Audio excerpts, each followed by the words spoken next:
The glorious and terrible history of conquest. One name towers above all others. One warrior. One king. One legend. Alexander the Great. Never in all the world was there another like him. Born of a ruthless mother. He believed that she was a consort of some higher being. Educated by a brilliant philosopher. One of the most influential thinkers in the world, Aristotle. Driven by a domineering father. They swiftly drew their swords. Then the blood really flowed. A Macedonian warrior at 14. A general at 18. King at 20. Commanding 40,000 troops, hungry for total war. Leaving a grand legacy and a controversial history that endure to this day.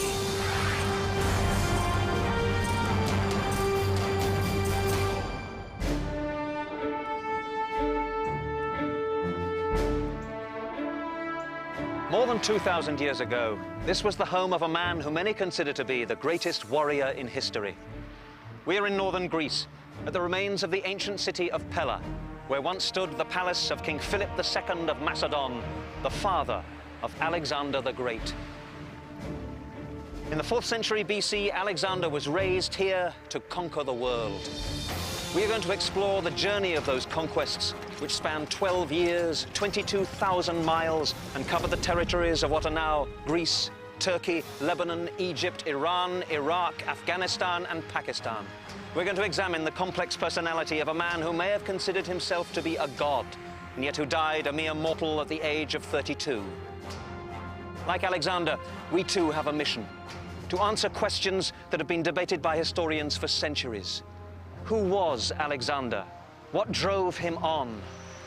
And how could he, at such a young age, have conquered such a vast empire?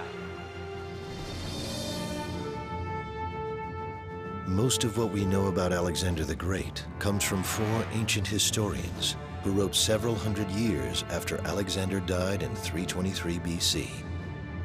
They based their manuscripts on the journals of men who lived and fought alongside the legendary warrior. The historians include Arrian, a Greek author and statesman, Diodorus of Sicily, Curtius Rufus of Rome, and the Greek philosopher Plutarch, the only writer to document Alexander's boyhood and devote considerable time to analyzing his character. When a portrait painter sets out to create a likeness, he relies above all upon the face and the expression of the eyes, and pays less attention to the other parts of the body. In the same way, it is my task to dwell upon those actions which illuminate the workings of the soul. And so we begin the astonishing tale of one man whose short life of 32 years gave him historic immortality. It is 356 BC, the year of Alexander's birth.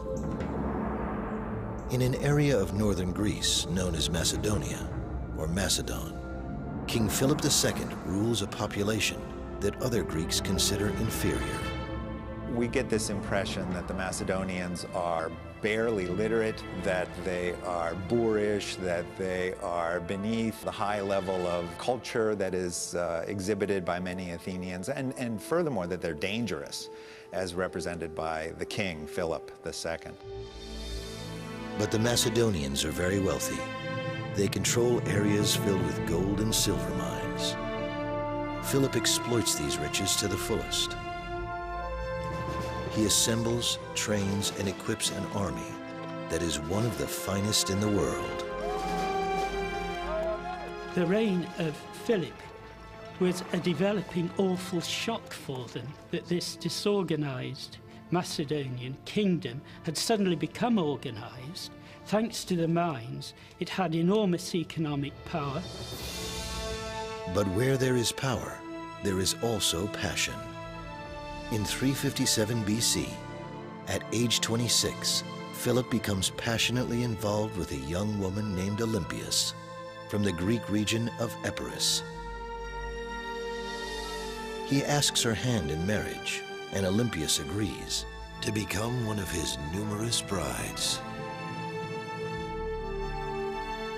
he certainly did have the reputation of he married a fresh wife with every campaign he undertook.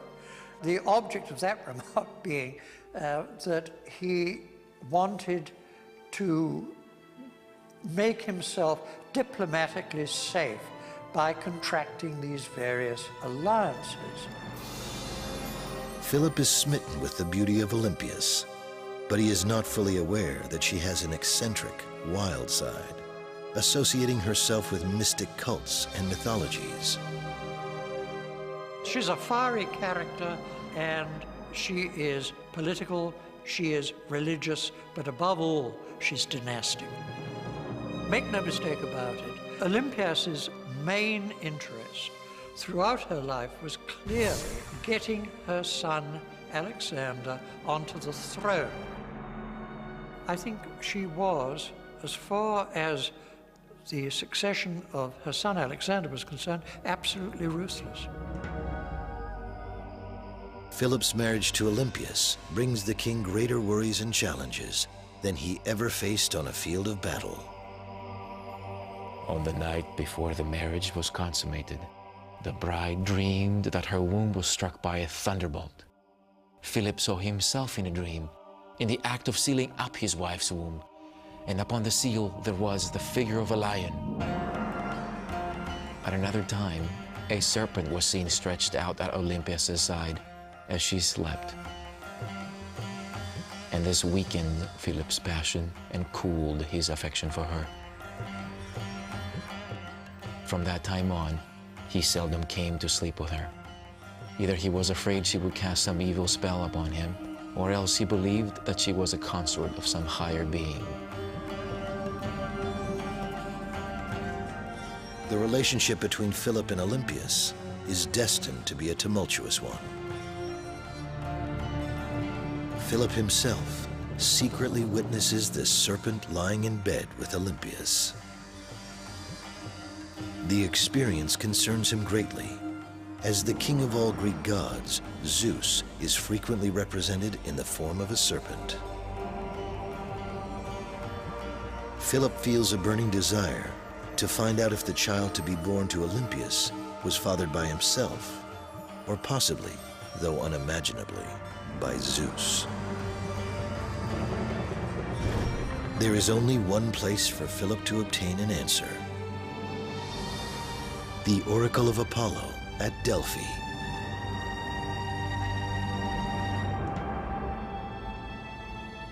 This is how Delphi appeared in the 4th century BC, a bustling center of worship, commerce, and athletic competition.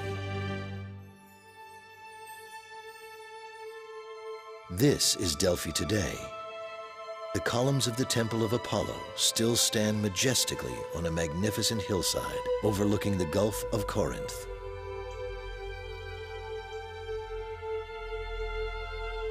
For us, when we hear the word, the Oracle of Delphi, what we understand is the place. The person is the prophet. What she told us was a prophecy. So that's the holy place that is dedicated to Apollo. And Apollo was the sun god, the god of music and poetry. On the other hand, in Delphi, Apollo could tell people the future, so he had that special charisma. Therefore, we call it an oracle. So that's the Oracle of Delphi. Inside the oracle, you can see the treasuries, the statues, the dedications, the temple. That's the most important building. Underneath was the cellar, the holy room. Aditon, there was the priestess. From there, she would tell people the future.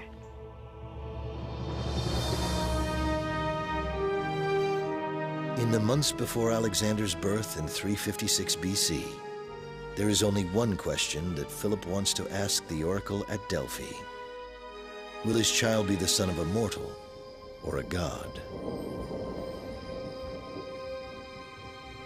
Philip sends an emissary here to Delphi to consult with the Oracle of Apollo about the meaning of what he has witnessed.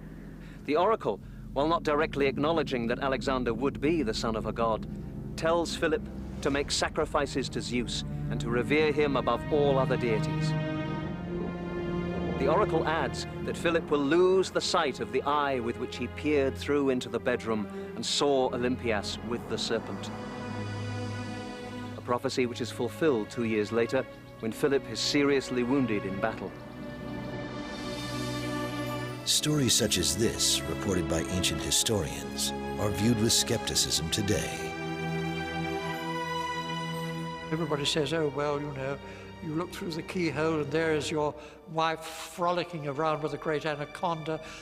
You know, it tends, perhaps, to sort of put you off your mark a little. Regardless of his status as a deity, the child born to Olympias during the summer of 356 BC is destined to bring triumph and tragedy to his homeland, his family, and himself as Alexander the Great.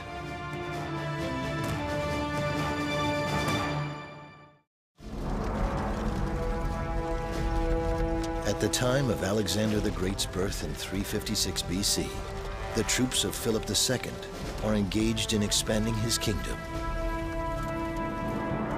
2 cities in the Macedonian region of northern Greece are prominent. Aegi, now called Vergina, is the first Macedonian capital and continues to be an active place of ancestral worship, politics, and art. Remains of a large palace still exist, as well as an outdoor theater where celebrations, performances, and athletic competitions are held. In the 4th century BC, Pella becomes the active Macedonian capital and home of King Philip II. This is where Alexander the Great grows up. He lives a life of royalty, but he is by no means a spoiled rich kid. His ambition and curiosity about the world are limitless. Alexander is a boy of incredible intellect. His favorite author is Homer, and he regularly sleeps with a copy of Homer's poems by his bedside. At Pella, he is educated in a school reserved for the children of Macedonian nobility. At this academy, he's given the finest training, academic, athletic, and military. But at the age of 13, an event occurs which convinces Philip that his son's intelligence is only surpassed by his courage. There came a day when Philonicus the Thessalian brought Philip a horse named Bucephalus, which he offered to sell for 13 talents. The king and his friends went down to the plain to watch the horse's trials and came to the conclusion that he was wild and unmanageable. Philip ordered it to be led away. But Alexander, who was standing close by, remarked, "What a horse they're losing, and all because they do not know how to handle him or dare not try." Alexander went quickly up to Bucephalus, took hold of his bridle, and turned him towards the sun, for he had noticed that the horse was shying at the sight of his own shadow. Alexander vaulted safely on his back.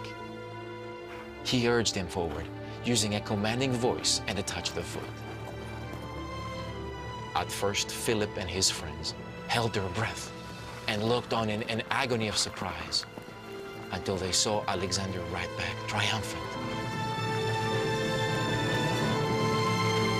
His father, we're told, actually wept for joy. When Alexander had dismounted, he kissed him and said, "My boy, you must find a kingdom big enough for your ambitions. Macedonia is too small for you." Whether fact or fiction, legend has it that Bucephalus becomes Alexander's favorite horse, one he ultimately rides into battle for years to come.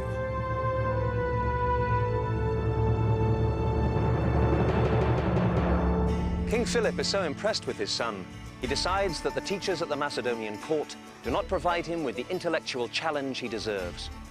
Philip brings in a new tutor, a man who has gone down in history as one of the most influential thinkers in the world, Aristotle. Philip also provides his son with a magical environment in which to learn.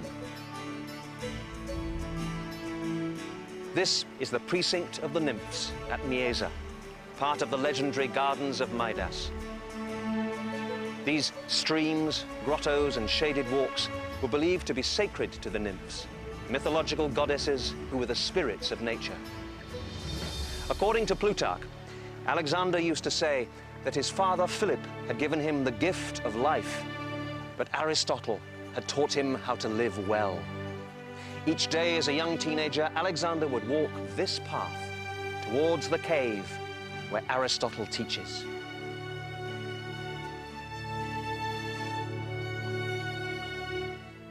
Aristotle was one of the widest-ranging minds that ever lived. A philosopher whose teachings covered ethics, politics, music, medicine, embryology, astronomy, botany, magnets, optics, history, zoology, rhetoric, poetry, and most important, curiosity. He teaches Alexander to make no assumptions. Every situation is different. Organize, analyze the facts before drawing conclusions. Add this to Alexander's natural spontaneity and you have a recipe for genius. It is at this time, when Alexander moves from adolescence into manhood, that he meets Hephaestion, the son of a Macedonian nobleman. Hephaestion ultimately becomes Alexander's closest friend, and many believe an intimate companion. As Alexander was growing into a teenager, both Philip and Olympias were scared that he was growing up as what the Greeks call a guinness, which is a femme homosexual. And in order to put him right, what they both suggested was importing high-class call girls to show him what he should be up to. And it does raise the question of what do you do if you are a slightly feminine youth with an ultra-masculine, heavily bearded, militarily successful, hard-drinking, dominant alpha male father. And it does make one wonder whether the lifelong devotion and friendship that he had with Hephaestion was with the one person with whom he could relax and be himself. What really motivated Alexander, which is, I think, what everyone coming to grips with him has to realize, is he enjoyed the problems involved in putting together a massive army and using that massive army to gain strategic objectives. That's what turned him on. In a sort of brutal way, you could say killing other armies is what really turned him on. And for him, that was much more of a rush than the kind of rush he got from sex. It is believed that the philosophy of Aristotle, the warrior instinct of Philip, and the passion for mythology of Olympias combined to create the extraordinary human being, Alexander. He would soon have his first chance to prove himself on a battlefield, but he would also make an enemy of his own father.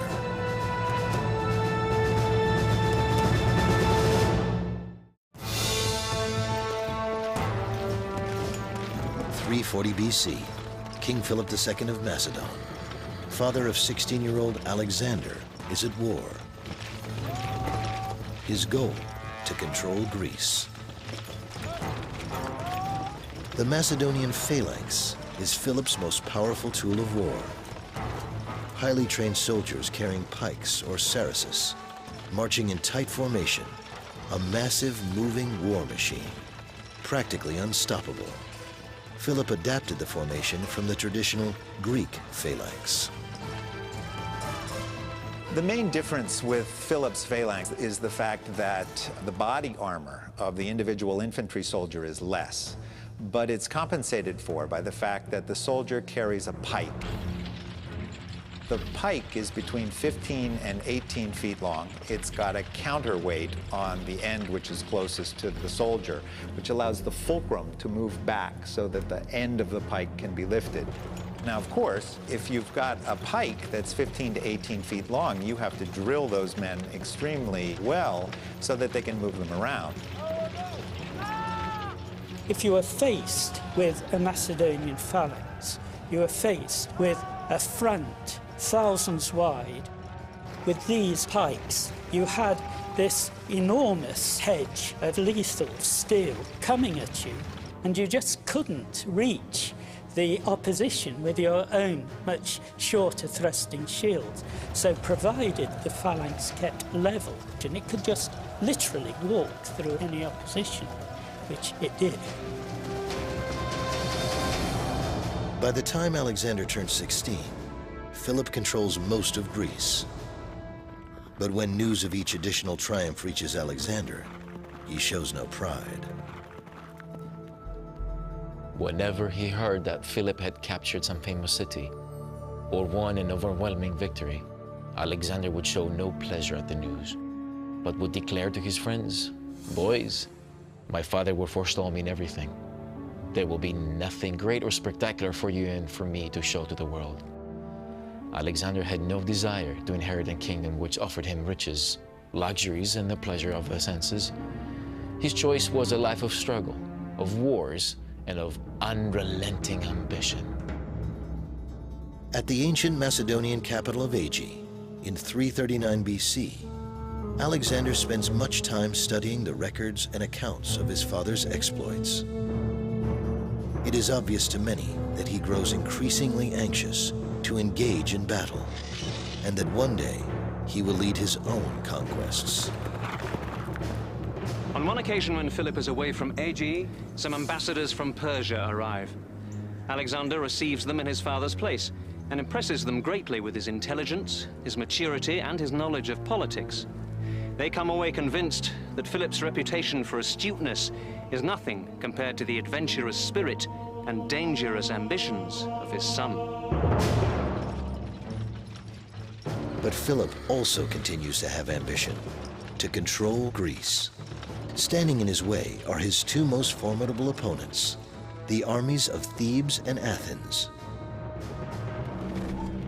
In particular, a unique group of soldiers has a ferocious reputation.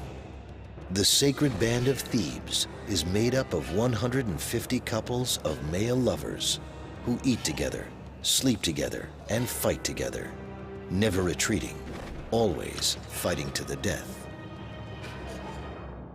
To further challenge Philip, the Thebans and Athenians had been supported with weapons, soldiers, and money from Persia.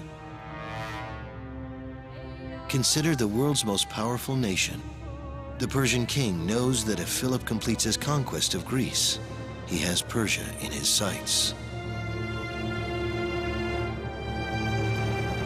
Philip's motive is revenge for a generation of Persian meddling in the political affairs of both Greece and Macedon.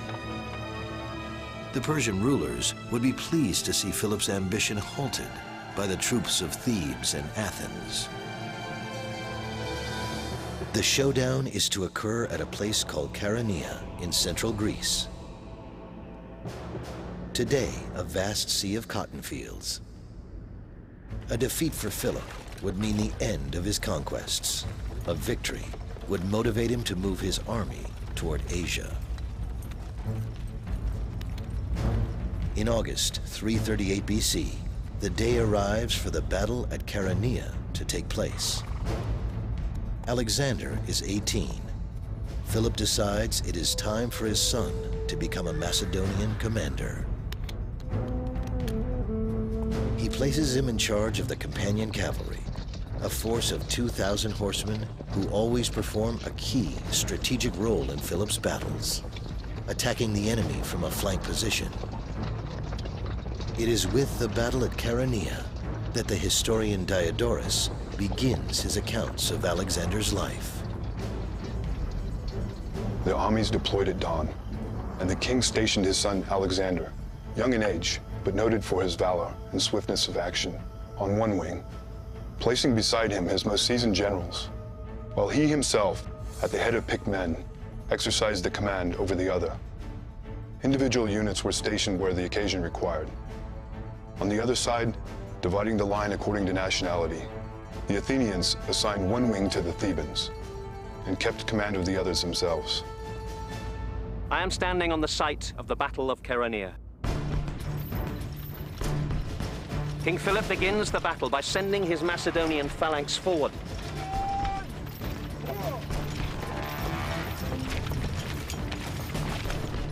They smash into the Athenian left wing. suddenly, the signal to retreat is given. Now, for a massed phalanx of infantry to move backwards, keeping formation, is an almost impossible achievement, only made possible because these are the finest infantry troops in the world. The Athenians and their allies now move forwards and left across the battlefield towards the apparently retreating Macedonians. But the Thebans, the more disciplined troops, stay where they are, which turns out to be a mistake, because between the Thebans and the allies, a gap opens up. And that gap is seen by Alexander. He's waiting with the cavalry. When he sees that gap, he charges forward, smashes through it. He encircles the Thebans and is able to attack the allies in their flank. At the same time, the Macedonian phalanx now stops and starts to advance. They steamroller through the Athenians, cut them down. 2,000 of them surrender. The Thebans are not so lucky. Completely surrounded by Alexander and his cavalry, they are killed almost to a man.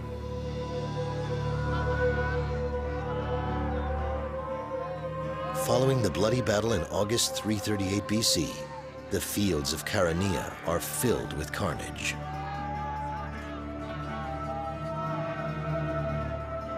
Philip, with the aid of his son, achieves his goal of controlling Greece. The sacred band of Thebes is buried here, underneath the statue of a lion. The Athenian dead were cremated. The Battle of Chaeronea did two things. On a personal level, it proved Alexander to be an efficient and courageous commander of what was probably the finest cavalry force the world has ever seen. Politically, it established Philip's control over Athens and most of the Greek city-states. He could afford to be generous. He offered peace and the release of all prisoners. His terms were accepted. Alexander himself was sent with an honor guard to Athens, bearing the ashes of the Athenian dead. But relations between father and son were about to change. Never again would Philip trust Alexander with so important a task. The Battle of Chaeronea could have been the beginning of a father-son Macedonian dynasty. But the future holds in store a far different fate. One that inspires not mutual respect between Philip and Alexander, but hatred and distrust.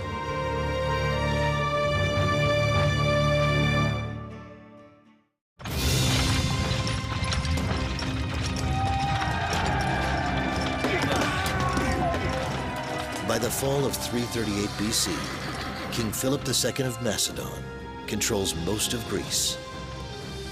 A decisive victory at Chaeronea, in which Alexander plays a significant role defeating the Athenians, gives Macedonian troops respect for a new father-son leadership team. By the time Alexander reaches the age of 18, he has proven himself a worthy successor to his father's throne. He naturally assumes that this palace at Aegae will one day be his to rule and to call home. But a series of events alters those expectations, events prompted not by war, but by love. Within months of his victory at Chaeronea, Philip decides to take another bride. 20-year-old Cleopatra, from an elite Macedonian family, agrees to become his newest bride. I think it came down to the fact that here he is, a middle-aged man, and he finds himself an appropriate young woman who will make a marriage alliance with a strong Macedonian family, and he went for it. Here we've got a guy who's almost 50 taking up with a woman who is, 30 years his younger. So I'll let you draw the conclusions on that. Regardless of his reasoning, Philip's decision to wed Cleopatra creates a major rift with Alexander and his mother Olympias. Should the Macedonian Cleopatra give birth to a male child, the boy would take Alexander's place as legitimate heir to Philip's throne. For Alexander's mother is from Epirus, not part of Macedonia. Alexander, who had been brought up on the Iliad and the flattery of his tutors that he was a second Achilles, fancied himself in the role. on the other hand, there was Daddy, who clearly had prior claim to the job, and now Daddy had remarried and was busy siring children on Cleopatra as fast as he could go. Growing tension between family members comes to a head on the couple's wedding night in the fall of 338 BC. The Macedonians were renowned for their drinking parties, many of which took place right here in the palace. Following the wedding of Philip and Cleopatra, the traditional Macedonian banquet takes place, at which all the men become seriously drunk. Attalus, the bride's uncle, raises a toast, praying that the gods may bless the union with the legitimate heir to the throne. Enraged, Alexander shouts out, "What do you take me for, a bastard?" He hurls a goblet of wine at Attalus. Philip stands, draws his sword, advances across the room towards his son, but he's so drunk that he trips and falls. Alexander jeers at his father, saying, "Here is the man who is planning to cross from Europe into Asia, and he cannot even cross from one table to another."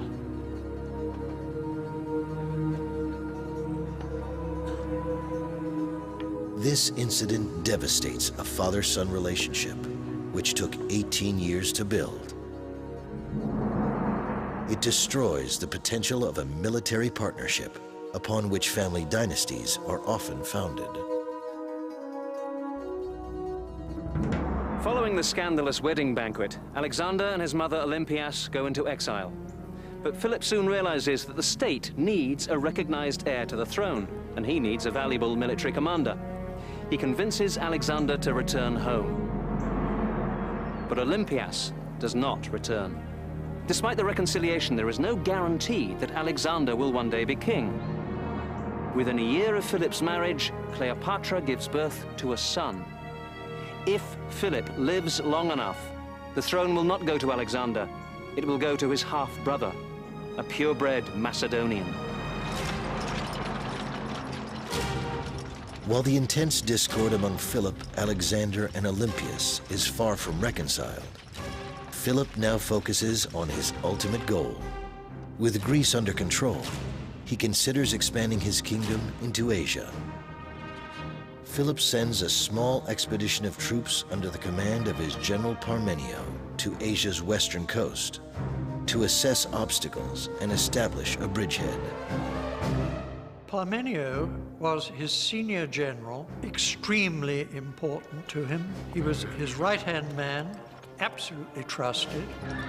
He was also a conniving political bastard of the first order, and his great advantage, clearly, was A, his absolute loyalty to Philip, and B, his undoubted extreme skill as a general. But before Philip himself risks the journey to Asia, he decides once again to consult the gods. Philip sends an emissary to Delphi to ask whether or not he will conquer Darius, the great king of Persia. The answer he receives is ambiguous. The bull is garlanded, the sacrifice is ready. Philip interprets this to mean that Darius will be slaughtered like a victim at the altar. The true fulfillment of the prophecy, however, turns out to be quite different.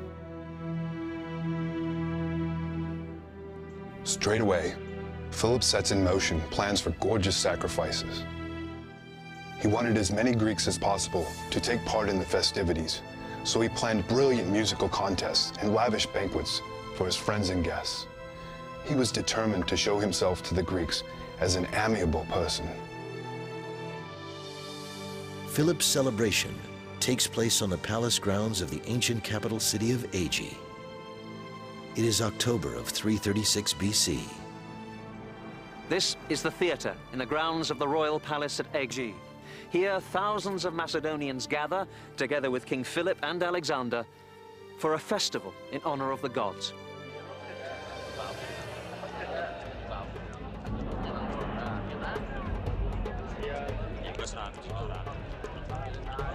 It's a happy occasion for all, except one man, Pausanias, a royal bodyguard. According to the ancient historian Diodorus, Pausanias is beloved by Philip because of his beauty. But when the king becomes enamored of another young man, Pausanias reacts poorly. He accuses the young man of being a promiscuous hermaphrodite. For this, Pausanias is punished. He is plied with wine until drunk. Unconscious, he is thrown to the king's mule drivers to abuse in drunken licentiousness. Later, he complains to Philip about this abuse, but the king takes no action against those responsible. In anger, Pausanias runs up to Philip, stabs him, and runs off. But he is killed before making his escape.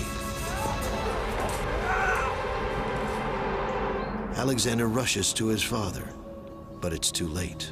Philip dies in 336 BC.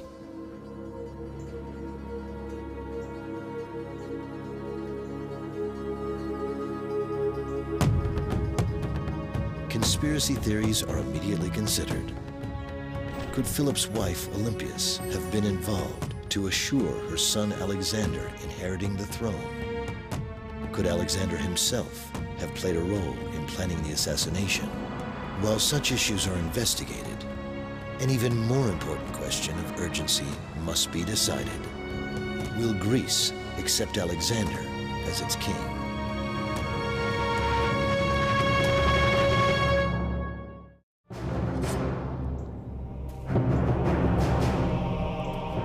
When King Philip of Macedon is killed in 336 BC, there is no doubt that his own bodyguard dealt the fatal blow. But as with modern-day murders attributed to lone assassins, questions arise about others being involved in the assassination plot. Conspiracy theories were thought of right from the beginning, particularly after Pausanias himself was very conveniently assassinated during the chase by Alexander's oldest school friends, which would have made it impossible for him to talk.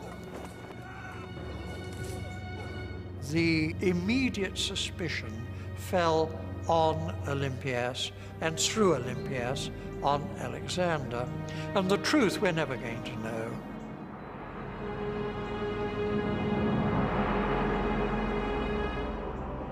After a ceremonial cremation, Philip's bones and most precious personal possessions are placed inside an elaborate burial chamber, which is then covered with tons of soil.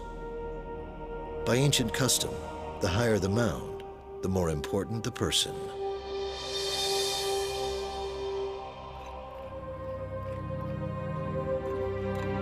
Centuries later, archaeologists would consider this fact when deciding where first to dig, in an area of Vergina, Greece, not far from the ancient royal palace at Aegi.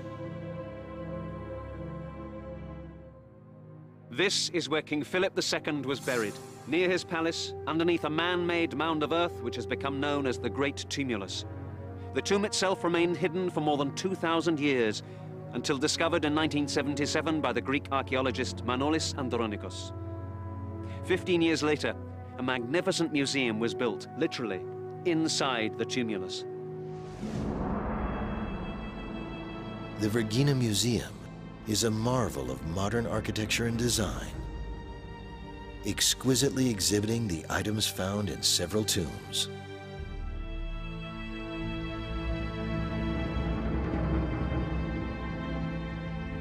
This is the burial chamber of Philip II. When I first heard of this discovery, I could hardly believe it, and nor could many archaeologists. No Macedonian tomb on this scale had ever been discovered, but here it is. The facade is designed like a temple, a marble entrance flanked by 2 half columns or pilasters. Above the entrance is a frieze with the painting of a royal hunt. Philip is depicted hunting lion, boar, and other wild animals in a Macedonian forest. Here, a young man on horseback prepares to throw his weapon. This is Alexander himself. To discover the tomb of Alexander the Great's father was remarkable enough. But what the archaeologists were not prepared for, what no one could even have imagined, was the amazing treasure that they found inside. Incredibly, the actual bones of Philip II were found inside this solid gold case. Also inside the burial chamber, his gold-leafed crown and war armor, including breastplates, helmets, and shields. Following his father's burial, Alexander immediately faces the greatest challenge of his young life, proving to the citizens of Macedonia that he deserves to be king.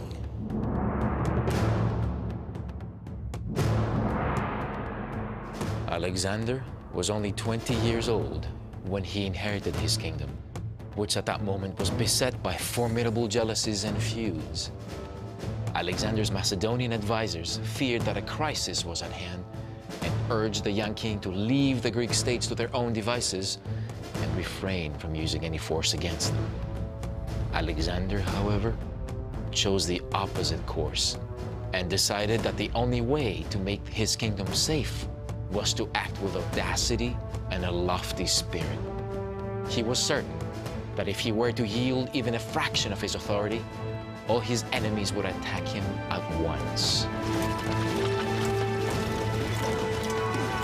Within 6 months, Alexander leads the Macedonian army to regain control of Greece, earning the respect of his troops with decisive, courageous direction.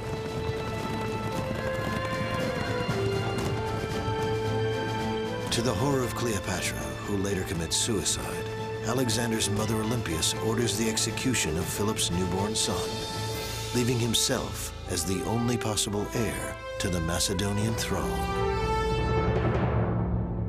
King Alexander then turns his attention toward what would become his life's goal, the conquest of Persia. But first, in the tradition of his father, Alexander decides to seek counsel from the oracle at Delphi to determine if he is indeed destined by the gods to defeat Darius and rule all of Asia. Unlike Philip, however, who always sent an emissary, Alexander goes himself in November of 335 BC. When Alexander arrives here at Delphi, he is told that he has come at the wrong time of year. The oracle cannot be consulted during the winter months. He must return in the spring. Alexander, not being one to take no for an answer, goes to the priestess and tries to drag her by force here to the temple. At last, overcome by his persistence, she cries out, "You are invincible, my son." When he hears this, Alexander declares that he needs no other prophecy. He has obtained the answer he was seeking. As with many stories describing Alexander, it is difficult to separate myth from reality in the accounts of his visit to Delphi. But Alexander's passionate desire to please the gods and seek their guidance is a recurring theme in his life. As he is about to embark on what will be a 12-year journey, Alexander may or may not have a notion that he himself has some form of deified lineage.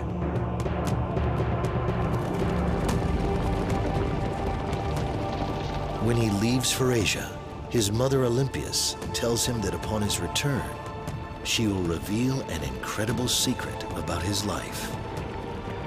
Many believe Olympias will address the haunting question that only she can answer.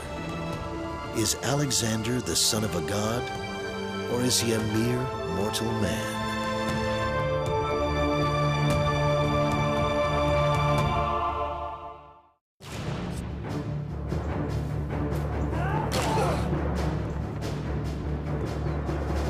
The year is 334 BC. King Philip II of Macedon is dead, assassinated by his own bodyguard. Conspiracy theories suggest that his wife Olympias and son Alexander may have been involved, but no one can say for certain. Alexander, at age 20, becomes king and wastes no time asserting his authority. He chooses to continue a massive offensive his father had begun, the conquest of Asia, and the defeat of the most powerful ruler on earth, Persian king Darius. He really had no choice but either to withdraw that force or reinforce it and have a full-scale war of annexation, which was, of course, the alternative that he chose. I don't think he ever thought of anything else. And I don't think, even from the beginning, that there was any limit on his ambition of conquest.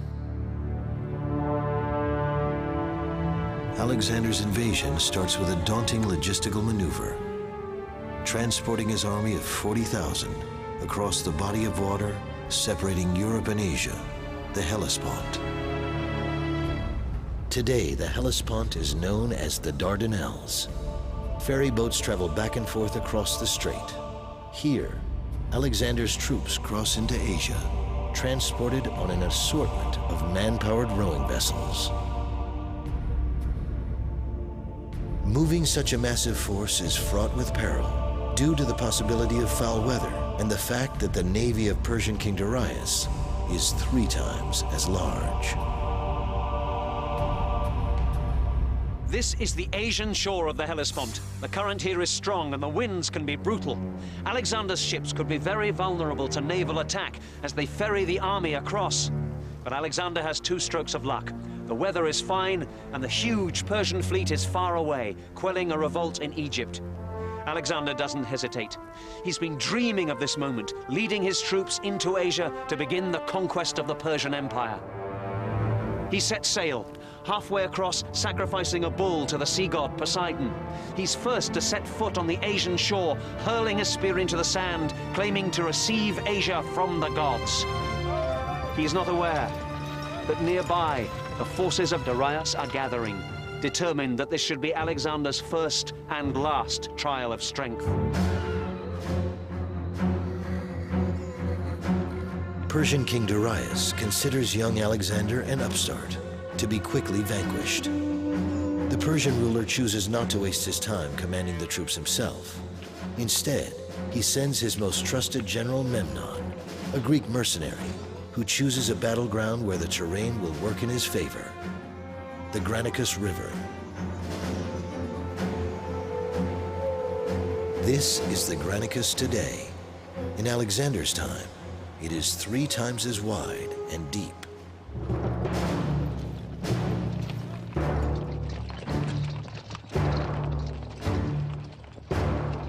Alexander is accompanied by his own trusted advisors, military commander Parmenio, his close friend Hephaestion, and Callisthenes, a nephew of Aristotle, who serves as Alexander's personal historian. On the high opposite bank of the Granicus River, the Persian army waits, with 20,000 cavalry and 20,000 infantry, many of them Greek mercenaries. Greek author and General Arrian wrote about Alexander's first test of will. Parmenio came to Alexander and argued, "We cannot take the army across the river on a broad front. A failure in our first action will at once have serious consequences and will put at risk the result of the whole war." Alexander replied, "I know that, Parmenio, but I would be ashamed if I could cross the Hellespont easily and then found that this little stream could prevent us from crossing. It does not fit in with the way I react when I meet danger." Alexander proceeds to organize his army for a bold attack, one that many military leaders might consider foolhardy. Alexander plays a key role in the offensive, brazenly wearing a white-plumed helmet, marking him as the prime target of every enemy soldier. Alexander's battle strategy at the River Granicus utilizes tactics he learned from his father. thousands of highly trained soldiers on foot and horseback would boldly cross the river and meet the Persians head-on.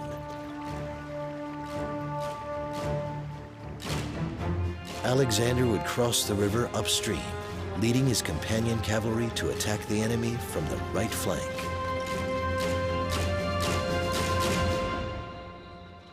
There was a profound hush as both armies stood for a while motionless on the brink of the river, as if in awe of what was to come. Then Alexander himself, at the head of the right wing of the army, with trumpets blaring and the shout going up to the god of battle, moved forward into the river.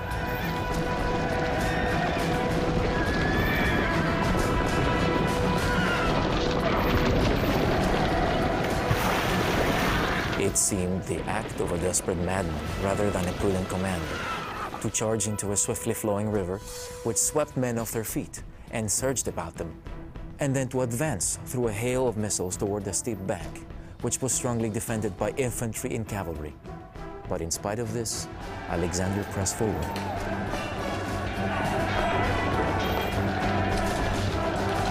He was foolhardy, but there was a method in his madness. One of the things about leading from the front rather than the rear is that it really makes people follow you. You're not asking them to do anything that you're not doing yourself. There are many historical accounts about what happened here at the Granicus. Suspiciously, none of them agree except that it was an extremely hard-fought battle. It may be that Alexander's first assault against the Persian bank was beaten back, and he was forced to change his tactics. In propaganda terms, this initial defeat would be disastrous, so perhaps it was hushed up. From a military point of view, it would seem suicidal to send men against determined opposition across this river and up that bank. But it seems that that is exactly what Alexander did. And it may be that the hard-fighting Macedonians, with the advantage of their long pikes, did manage to get a foothold up there. When Alexander reaches the opposite riverbank, he leads a cavalry charge. Alexander is struck on the helmet. He loses his spear and is handed another.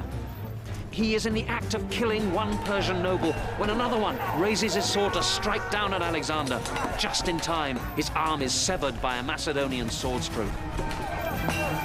The Persians, by pulling their forces away from the riverbank, have weakened their center, and now the Macedonians can cross the river in strength.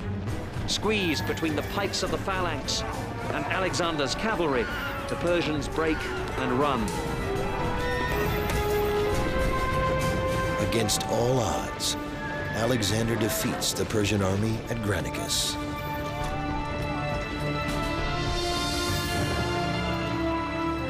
This was perhaps the greatest stroke that Alexander could have hoped for, because when the enemy withdrew from the field, he had achieved everything that he wanted to achieve, which was to say, basically, you've totally underestimated me, and I'm going to whip your butt. Alexander's victory at Granicus allows his army to continue its invasion of Persia. General Memnon survives the battle and reports to Persian King Darius, who determines that the next time the two forces meet, he personally will command the Persian troops.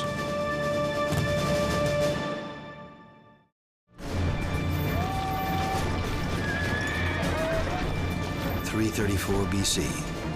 Having defeated Persian forces at the Granicus River and gained control over key Aegean seaports, Alexander moves his army to the city of Gordium, which offers no resistance to the powerful Macedonian army. Since 1950, Gordium has been excavated by archaeologists from the University of Pennsylvania. Walls of the city, remnants of houses, even the entrance through which Alexander once passed, have all been preserved. In Alexander's time, this great walled citadel of Gordium is a vital link on the royal road that leads deep into the heart of the Persian Empire. When the all-conquering Alexander arrives at the gates, they are thrown open to him, and he decides to wait here for reinforcements. 400 years earlier, Gordium had been the city of King Midas. Now, Alexander had been educated in the gardens of Midas, so he must have known the local legend. Gordius, Midas's father, had also come here from Macedonia, but he had arrived in an ox cart. When Gordius became king, he dedicated the ox cart here in the shrine of Zeus.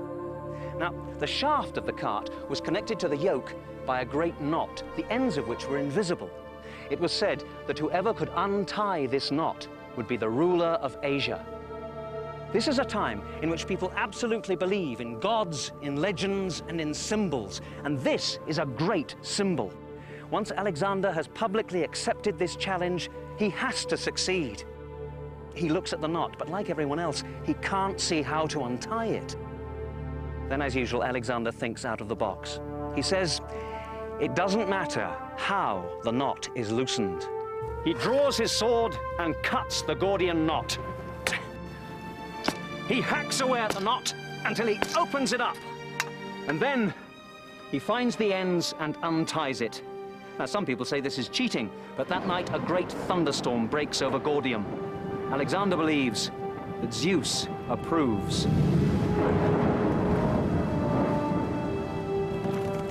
Some modern-day historians believe Alexander's experience at Gordium reflects his mastery of the art of public relations as much as his religious fervor. Alexander was a master at the photo op. When there was a time when he could use it for propaganda purposes or for PR purposes, he did it, and he used it primarily to impress his army, but also to impress the people over whom he was to rule. For Alexander's troops, there has never been a time of higher troop morale. But the most difficult tests are yet to come. Upon leaving Gordium, Alexander heads south when he learns that Persian King Darius is personally leading a massive army towards Issus to halt Alexander's conquest. Darius's troops have been estimated to number 600,000, but most historians agree that 60 to 100,000 is far more likely. Nevertheless, Alexander's troops, 30 to 40,000 strong, are severely outnumbered. Despite the advantage the size of his army provides him, Darius seeks counsel from one of his most trusted generals. Roman historian Curtius Rufus described the encounter. Persian King Darius turned to Charidemus, who was an experienced soldier, and proceeded to ask whether he was well enough equipped to crush his enemy. Charidemus answered, "Your magnificent army can strike terror into your neighbors. It gleams with purple and gold. The Macedonian lion is certainly coarse and inelegant, but protects behind its shield tough, densely packed soldiers. When they are tired, the earth is their bed, and their sleeping time is of shorter duration than the darkness. What you need is strength like theirs. Send off your gold and silver and hire soldiers."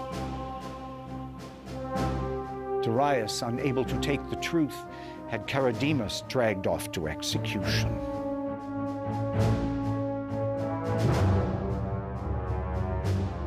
Darius is confident that the Persian army under his personal command will defeat Alexander.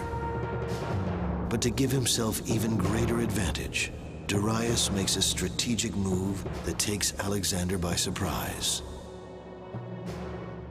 The Macedonians anticipate Darius attacking from the south. Alexander moves his forces south from his Issus base camp to await the Persian army. But then, Alexander receives startling news.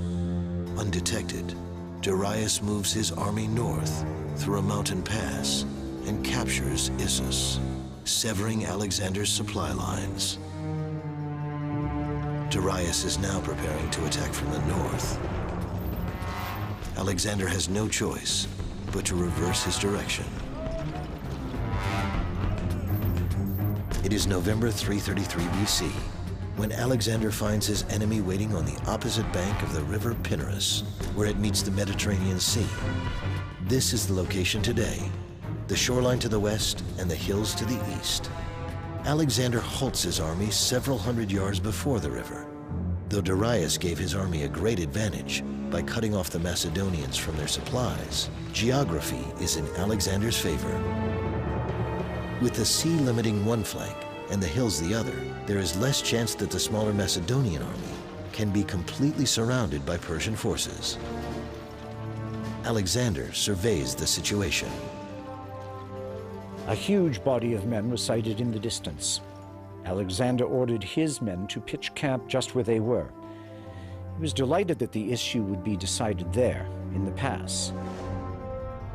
However, his confidence gave way to worry. Only a single night now separated him from a critical event. While his victory might be in doubt, one thing was quite certain, that he would die an honorable death, which would bring him great praise. When we consider Alexander in all his battles, one of the things obviously we have to take into account is how did he feel about it? Was he afraid? And to be honest, in just about every case, I see no evidence of any fear whatsoever. Did he have any fears? He may have had fears. Does he act like he had any fears? No. He is one of the few people that I can say in history that I have examined who acts with supreme confidence. The lines are drawn for what will be known as the Battle at Issus. Like the Granicus River, the Pinarus now becomes the Persian army's primary defense. Darius aligns infantry and cavalry along the riverbank and in a flanking position at the foothills. Riding in his chariot, Darius takes a central position from where he can observe the action and dispatch orders. Alexander prepares to do what he does best: anticipate, react, and adapt. Darius believes that his huge force of cavalry will win the battle, so sensibly he places them here, on the flat ground by the Mediterranean seashore. This is Alexander's left wing, where his Macedonian infantry are led by his trusted general Parmenio.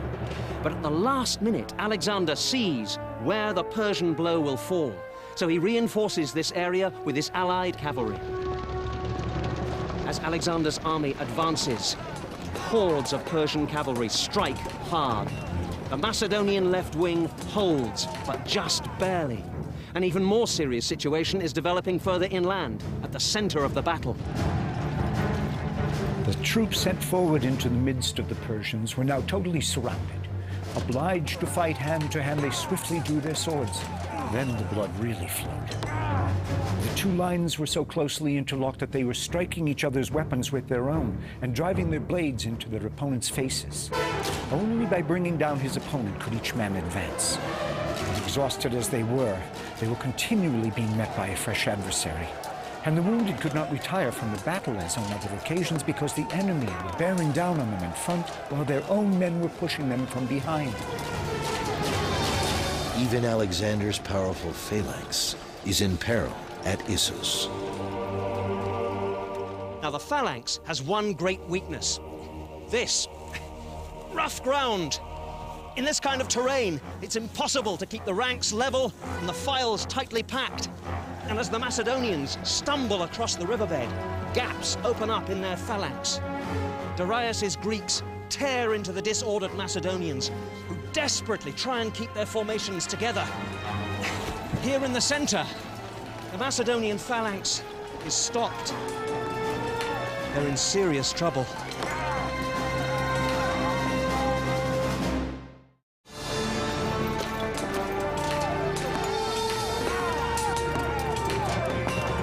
The Battle of Issus in November of 333 BC is critical to Alexander's conquest of Asia, but his army is outnumbered by the forces of Persian King Darius. rough ground hinders the progress of the legendary Macedonian phalanx and infantry, which find themselves engaged in the bloodiest of hand-to-hand combat. The only chance for Macedonian victory lies with the cavalry, led by Alexander himself. Alexander was as much a soldier as a commander. Riding high in his chariot, Darius cut a conspicuous figure. His brother, Oxathres, saw Alexander bearing down on Darius and moved the cavalry under his command right in front of the king's chariot. Then the carnage truly took on cataclysmic proportions. Around Darius's chariot lay his most famous generals who had succumbed to a glorious death before the eyes of their king, and who now all lay where they had been fighting. Persian King Darius begins to panic, but the battle is far from over. Alexander turns his attention to his bloodied and beaten phalanx and infantry, still bravely trying to hold their ground. At this point, Alexander alone holds the key to victory or defeat. The usual problem with cavalry is that once you let it go, it's gone. That infantry running away there is a perfect target for cavalry, and just beyond them is the Persian camp with all its loot. But Alexander has sufficient command to stop his cavalry charge, and the control to regroup them, turn them left, and smash into the Persian center. Here, Darius himself is directly attacked by Alexander. Too late, Darius discovers that the Macedonians' strongest force is their cavalry. In the savage fighting that follows, Alexander himself is wounded in the thigh. Darius, as he sees his royal bodyguard being cut to pieces, turns his chariot round and runs for his life. The Persian line folds up, and as evening falls, their retreat becomes a rout. Following this battle in late 333 BC, Alexander receives word that Darius's mother, wife, and 2 unmarried daughters are among those taken prisoner, and that they wrongly believe that Darius has been killed. When he heard this, Alexander sent word to them that Darius was not dead, and that they need have no fear of Alexander. He was fighting Darius for the empire of Asia, but they should be provided with everything they had been accustomed to when Darius was king. Alexander allowed them to keep the same attendants and privileges they had previously enjoyed, and even increased their revenues. And what he's doing is presenting himself as the next Persian king.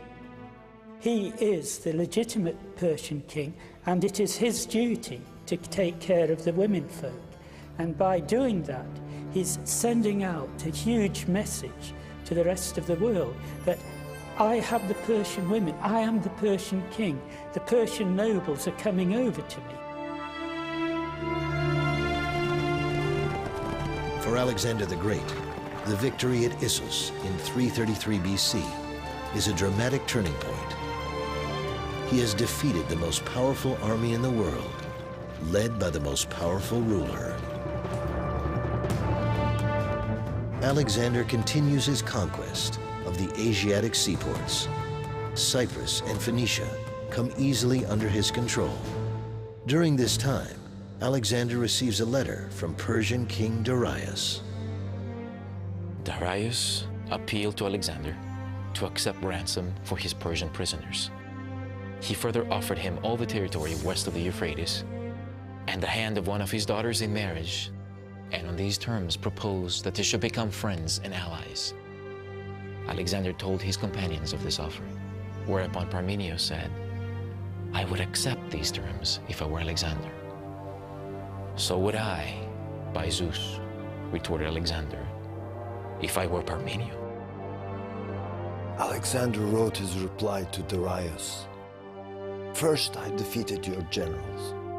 Now I have defeated yourself and the army you led. In the future, let any communication you wish to make with me be addressed to the king of all Asia. Do not write to me as an equal. Everything you possess is now mine. If you wish to dispute your throne, Stand and fight for it, and do not run away. Wherever you may hide yourself, be sure I shall seek you out.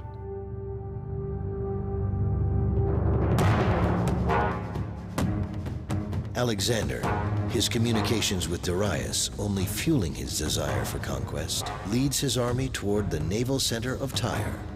Alexander wishes to control Tyre because of its strategic location. The older part of the city is on the mainland, but a half a mile offshore is a heavily walled, impregnable island, also considered part of Tyre. I'm standing on the southern edge of the island of Tyre. Later earthquakes caused this area to slip into the sea, but this line of rocks marks where the ancient walls of the city once stood. Behind me was the southern harbour, one of two harbours in which the Tyrians kept their navy. If Alexander had his own ships, he could have mounted an amphibious assault from the sea. But more than a year earlier at Miletus, he'd taken the bold decision to disband his own ships and defeat the Persian fleet from the land by destroying its harbours and its bases of supply. Among the most important of those was Tyre itself. Controlling the island of Tyre means controlling the vast naval harbor. When Alexander arrives in January of 332 BC, the king of Tyre is away, serving with the Persian fleet. Tyrian envoys are sent to determine Alexander's desires. At first, Alexander tries diplomacy. This later Roman arch is close to where the old shoreline was. Here, the Tyrians come to greet Alexander. He tells them he wishes to visit their island to sacrifice at the temple of Heracles. The Tyrians know that to allow Alexander in means a surrender of the city to him. So they politely point out that there is a perfectly good temple of Heracles here, on the mainland. Alexander is reported to have become furious and to say, "I will show you that your island is part of the mainland." He must have known then there was only one way to conquer Tyre. To the amazement of the Tyrians, and even his own army, Alexander threatens to conquer the walled city in a manner unimaginable, even today, by building a mole or causeway 1/2 mile long to connect the island to the mainland. Alexander himself has no idea how difficult it will be to accomplish such a bold endeavor.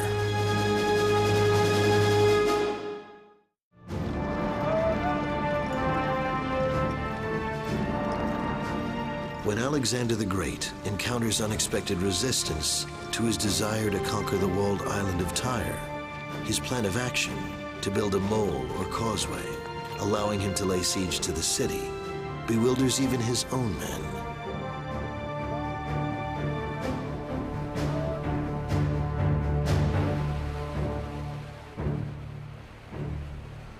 The sight of the fathomless deep filled the soldiers with despair, for it could scarcely be filled even if they had divine aid. How could rocks big enough be found, or trees tall enough? To make a mound to fill such a void, they would have to denude whole regions. The strait was perpetually stormy, and the more constricted the area of its movement between the island and the mainland, the more fierce it became. The Tyrians view Alexander's plan as absurd and consider the threat an idle one. How did the people of Tyre have the confidence to resist Alexander? Well, Tyre was a mighty city. These Roman remains are from the 1st and 3rd centuries AD, but down here are some of the original fortifications of the city from Alexander's time. These stone blocks are around 2,500 years old. They formed part of the massive walls and towers which then surrounded this city. 300 years before Alexander's time, King Nebuchadnezzar of Babylon laid siege to this place for 13 years in succession. He failed to conquer it. So this is the outside wall. Ali Badawi is chief archaeologist at the ruins of Tyre. He explains that during Alexander's time, 2 walls, separated by approximately 6 feet of space, protected the island. The foundation for the outer wall was below sea level.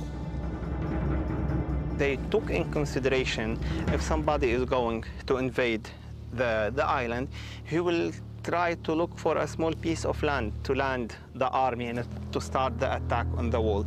So for this reason, when they built the walls of the city, they built it just in the edge of the rock at that time. So next to it, you have just the sea. As his troops prepare to construct the mole, Alexander hopes the mere sight of his army's determination will influence the leaders of Tyre. He tries one more effort at conquest by diplomacy. Alexander sent heralds to urge the Tyrians to accept peace terms, but the latter, violating international conventions, killed them and threw their bodies into the sea. Outraged by the disgraceful murder of his men, Alexander resolved to lay siege to the city. The massive task of building the mole begins in January 332 BC, with large quantities of rock being transported from old mainland Tyre and timber from a nearby mountain. Little by little, the mole began to rise above the surface and the mound's width increased as it approached the city. But as the mole proceeded further from the shore, the materials piled on it were increasingly sucked into the sea's depths. With their light skiffs, the Tyrians began to encircle the structure, attacking with missiles the men standing by the work. Alexander had hides and sheets of canvas stretched before the workmen to screen them from the missiles, and he erected 2 turrets on top of the mole from which weapons could be directed at approaching boats. As the structure of the mole finally reaches close to the walled island, the Tyrians make their boldest move. The Tyrians fill a ship with combustible material. From the bows, they hang pots of what was probably naphtha, a sort of napalm of ancient times. They tow the ship towards the mole and set fire to it. The pots of naphtha burst, and the siege towers and wooden palisades catch fire. Simultaneously, they attack with small boats from both sides, killing Alexander's workers and defenders. The attack is a complete success. Alexander's mole is a pile of smoking rubble. Undaunted, Alexander sets his soldiers to work building a new mole. But he also comes to realize that Tyre can only be taken by siege, waged simultaneously from land and sea. In July 332 BC, the second mole is finally ready. So are warships obtained from nearby Cyprus.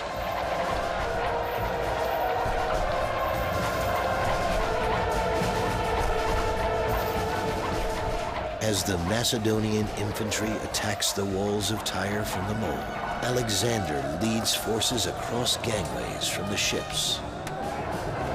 A Macedonian commander named Admetus leads the assault and pays for it with his life. Alexander himself takes his place, and after bitter fighting, his men break through and gain a small part of the wall.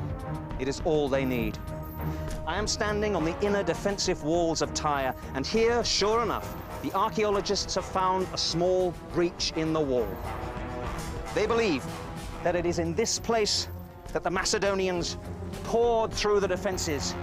They cut down the exhausted Tyrians, drove them north into the main part of the city. Attacked from the land and the sea, Tyre could not hold. The siege of Tyre by Alexander's troops takes 7 months. Truth of the matter is that in the end, he went through with it because he was damn well not going to be beaten, because they had really irritated him past belief, and because he was going to sacrifice in that damn temple if he had to kill 10,000 people to do it. Some Tyrians made a hopeless last stand at their citadel, the Agonorium. Others fled for their lives here to the Temple of Heracles. Like most ancient sites, this one has been built over. A medieval cathedral was constructed on top of it. But down here was the old temple. Here, Alexander comes to finally make his sacrifice to Heracles after 7 bloody months. Those found in here are spared. But outside these walls, a terrible massacre takes place. 8,000 Tyrians are slaughtered, 30,000 more sold into slavery. Today, this roadway is built literally on top of the mole, constructed by order of Alexander. His unrelenting, successful siege of Tyre sent a message to every other city in the path of his future conquests. What Alexander proves is that if he believes something is strategically necessary, he will stay at it and fight for as long as it takes in order to attain that goal. Conquering the walled island city of Tyre has gone down in history as one of the most incredible achievements of any army. Alexander, more confident than ever in the abilities of his troops and himself, continues toward the goal of defeating King Darius and conquering Persia. But first, he sets out to discover something even more personally significant, proof that he is not only a man, but a god.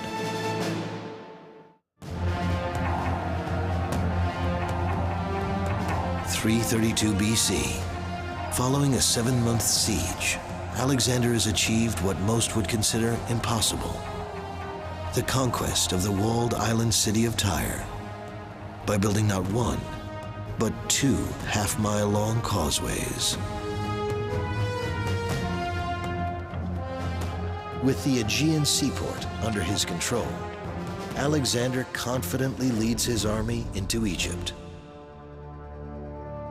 There, he is given the title of Pharaoh, by tradition making him both a king and a son of Ra, or God.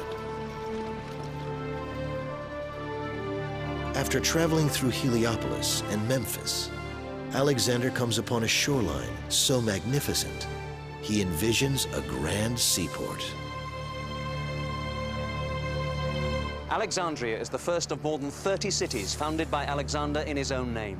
But why here? Well, it's an excellent location between Lake Mareotis and the Mediterranean Sea.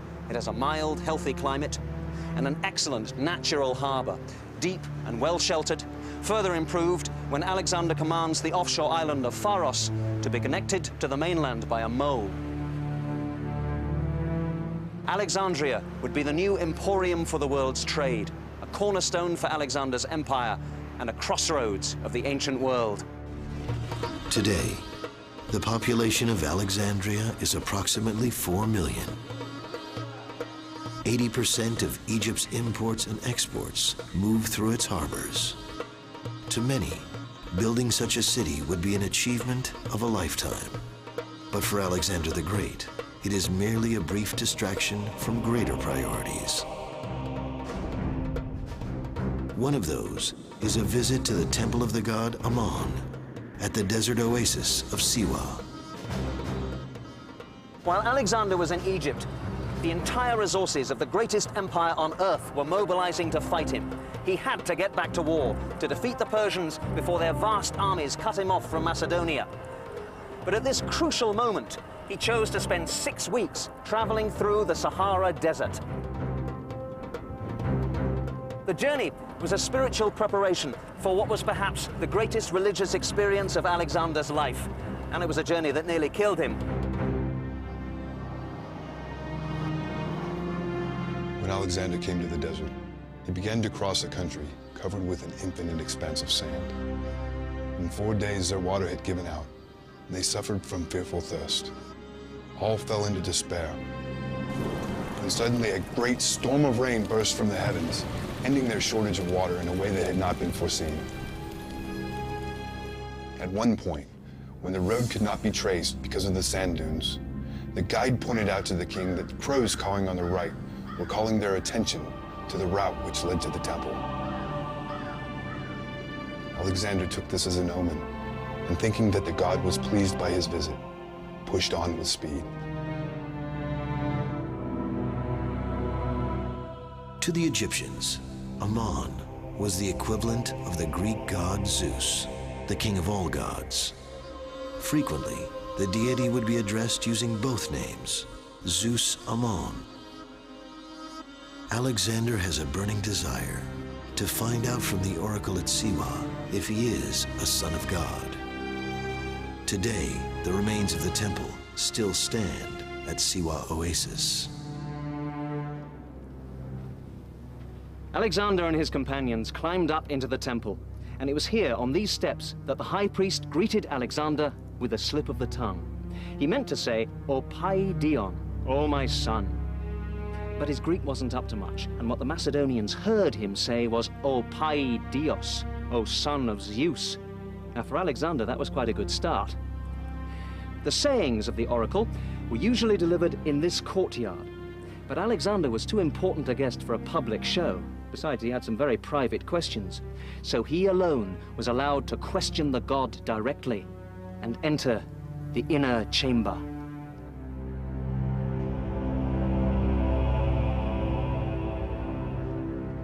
This is the holy shrine where the bejeweled statue of the ram-headed god Ammon was kept. Alexander stood here alone on this very spot to ask his questions. He never revealed what they were, but in later years they were said to be these. Would he conquer the world? Had all his father's murderers been punished? And was he indeed the son of Zeus?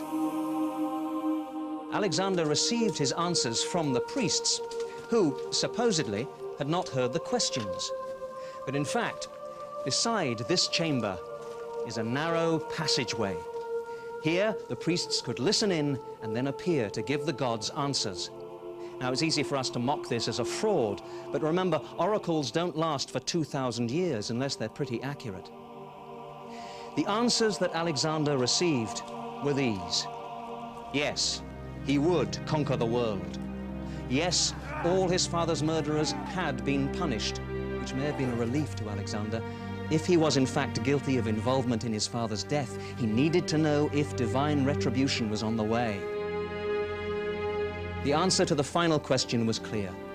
The priests told him that Philip was not his father anyway, and that he was indeed the son of Zeus Ammon, the son of God.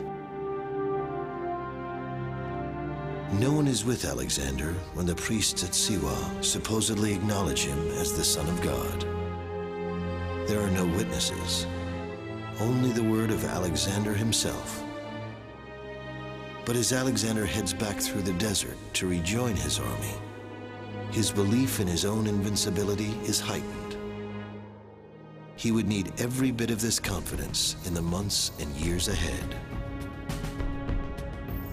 Alexander still faces a decisive battle with perhaps the only other mortal who might have considered himself a deity, Darius, and the Persian king is preparing a secret weapon for their next encounter, designed to render Alexander's most powerful war machine, the phalanx, useless.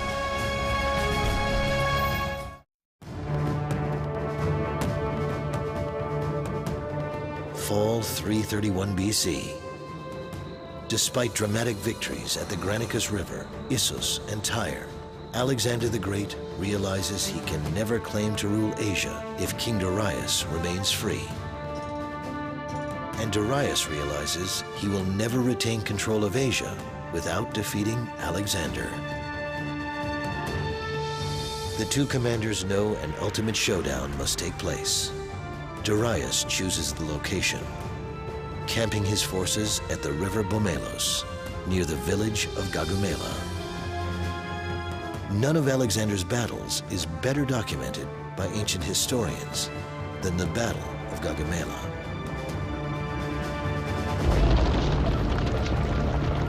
Darius assembled his forces and made everything ready for battle. He had fashioned swords and lances much longer than his earlier types. He had also constructed 200 scythe-bearing chariots, well designed to astonish and terrify the enemy. From each of these were projected out, beyond the trace horses, scythes nearly 1 meter in length, presenting their cutting edges to the front.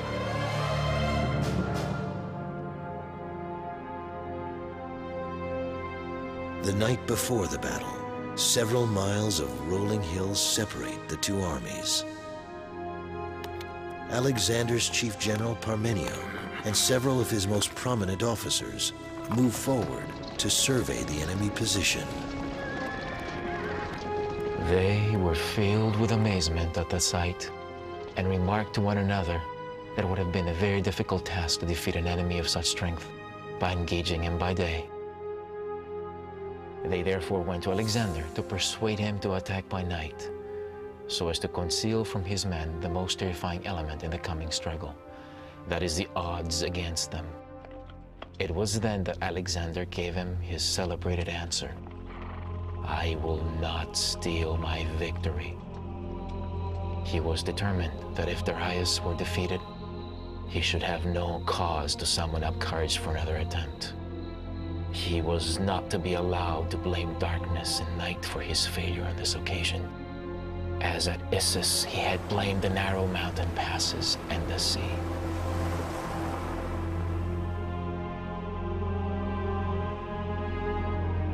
And there is this account of how he sat there at night into the darkness, figuring out strategy and tactics, finally got what he wanted, and this is the point, then just fell into a totally undisturbed sleep. And he slept on. And he said, "Till I got it figured out, I was worried. After that, I was fine." The army got up in the morning, the valley was sounded. Alexander slept on like a baby until finally his staff officers had to wake him. At this point, Alexander gives his troops the pep talk of their lives, confidently telling them that this battle would decide who would rule the continent of Asia.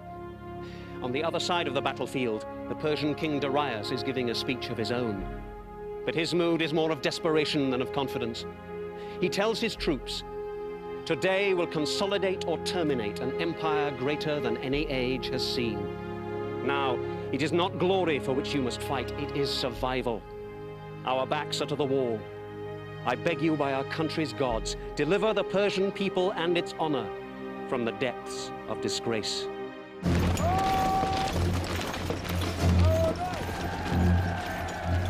Slowly but methodically, Alexander's phalanx marches forward in formation to encounter Darius's new rolling weapons. The scythed chariots swung into action at full gallop and created great alarm and terror among the Macedonians. As the phalanx joined shields, however, all beat upon their shields with their spears as the king had commanded, and a great din arose.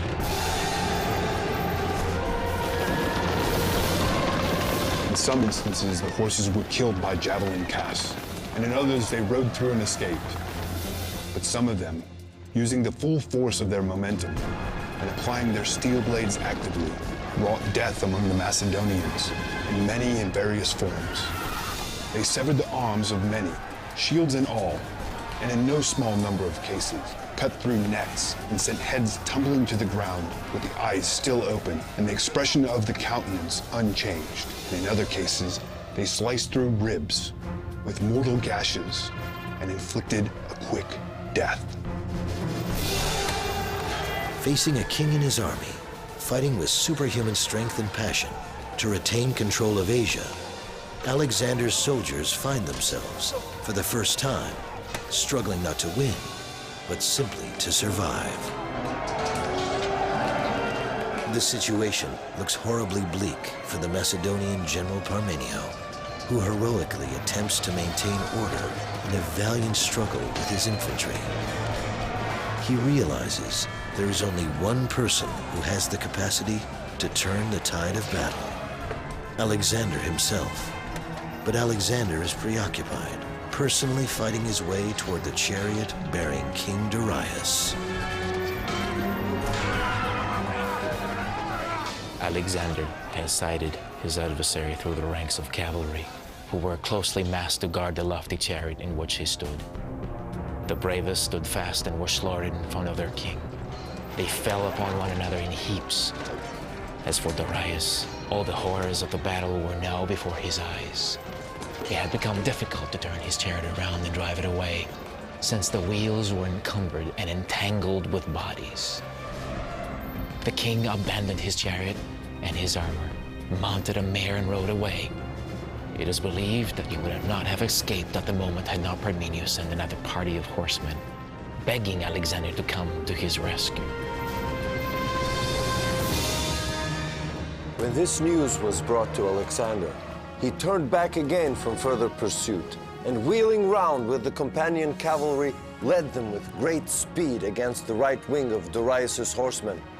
Then ensued the most obstinately contested cavalry fight in the whole engagement.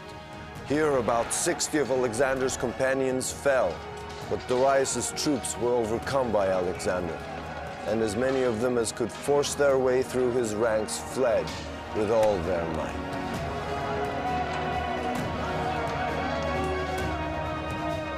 What may have first appeared to be impending doom for Alexander proves to be yet another episode confirming Alexander's genius as a commander. Realizing that Darius is relying not on his infantry, but massed squadrons of heavily armed horsemen, Alexander tempts both of Darius' cavalry wings to charge his echelon flanks. Alexander hopes that the flanks can hold out just long enough to create a gap in the Persian line, allowing Alexander's companion cavalry to punch through, which they do with perfect timing. Historians past and present consider the strategy masterful.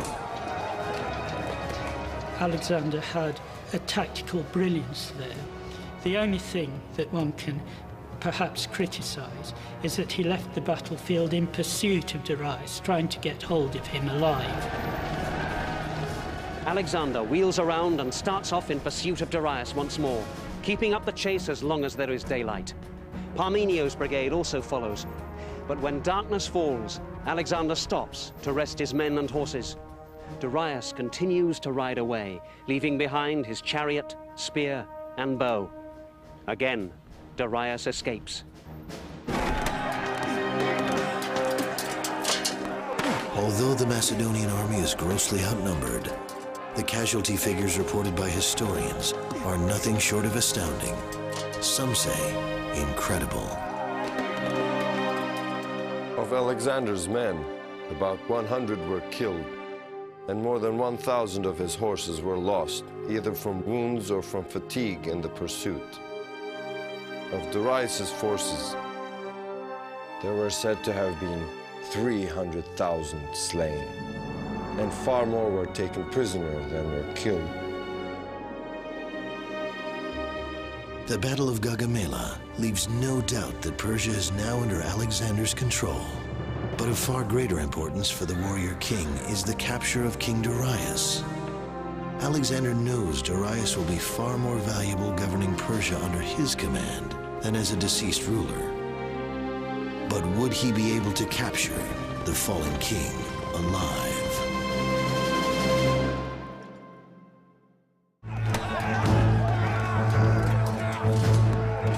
Alexander's victory at the Battle of Gaugamela is viewed by many as the most significant triumph in his conquest of Asia.